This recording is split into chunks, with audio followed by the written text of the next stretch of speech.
ថ្ងៃថ្មីរាឡើងលើផ្លូវទីក្រុងខ្យល់ត្រជាក់ប៉ះមុខខ្ញុំបន្តិចការបបតូចបេះដូងធំសូបិននៅក្នុង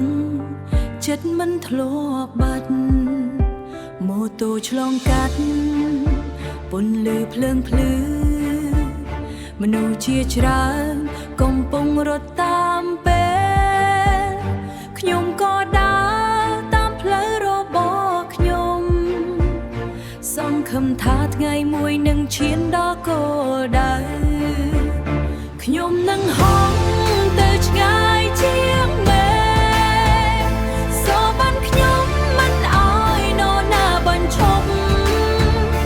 ទួផ្លូវវែងបេះដូងមិនខ្លាចទួផ្លូវវែងបេះដូងមិនខ្លាចថ្ងៃណាមួយខ្ញុំនឹងភ្លឺដូចកា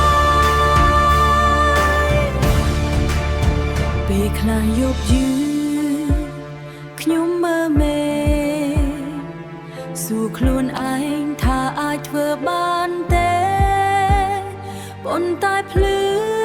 ភ្លៀងក្នុងចិត្តខ្ញុំប្រាប់ថា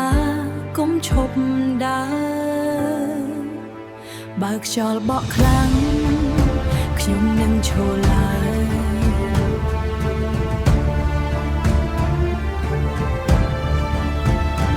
បើភ្លៀងធ្លាក់ខ្ញុំនឹងដើរទៅមុខ